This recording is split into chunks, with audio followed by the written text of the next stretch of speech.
Bonjour à tous, c'est le moment, on va analyser enfin cette radio anormale du bassin et des membres inférieurs. On n'a pas de contexte clinique pour rappel, et la première chose que je veux dire, c'est qu'il y a clairement beaucoup d'anomalies, et beaucoup de gens ont d'ailleurs participé dans les commentaires et ont donné leur opinion, et je vous remercie tous.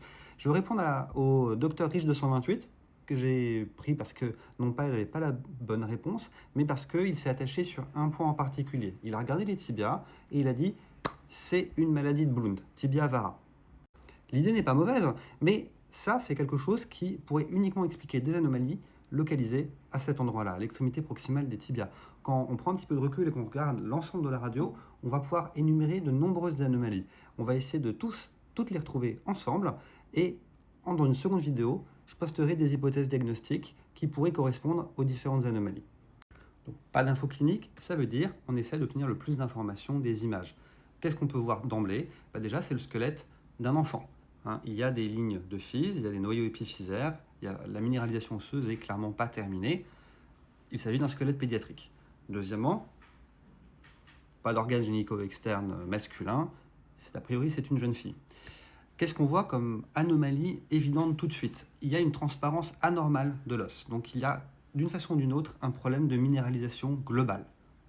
On voit aussi qu'il y a des déformations de différentes pièces osseuses et articulaires. De façon globale pour le squelette, on voit là qu'il y a une déformation angulée vers l'extérieur des fibulas et des tibias, une déformation angulée en dedans, en varus, des fémurs. On marque tout de suite qu'il y a des anomalies ici au niveau des épiphyses métaphyses. On va zoomer pour mieux analyser ça. En zoomant, on va pouvoir mieux analyser les déformations des extrémités des os longs. En particulier, la zone de jonction entre la métaphyse, cette partie-là, l'épiphyse ici, et donc la ligne de Fize au milieu, est riche en enseignements sur cette radio. On voit qu'il y a un élargissement marqué de la métaphyse. Des gens pourraient appeler ça en flacon d'Erlenmeyer, une sorte d'élargissement un peu triangulaire de l'extrémité des os longs avant la ligne de Fize. Deuxièmement, on voit que la ligne de Fize elle est très large, très irrégulière, avec ici un aspect vraiment déchiqueté de l'extrémité métaphysaire. Cette déformation de la métaphyse, là-haut, elle prend un aspect un petit peu concave vers la distalité ou concave du côté de l'épiphyse de ce côté-là, qu'on pourrait appeler en toit de pagode ou en cupule. En zoomant sur l'extrémité proximale des tibias, on voit une anomalie beaucoup plus clairement, c'est ces fines lignes blanches là, de sclérose osseuse transversale perpendiculaire à l'axe des os. Au niveau des métaphyses, c'est ce qu'on appelle des lignes de Harris, appelées également lignes d'arrêt de croissance, qui témoignent de phénomènes de reprise et d'arrêt de la croissance osseuse qu'on peut retrouver dans plusieurs situations pathologiques.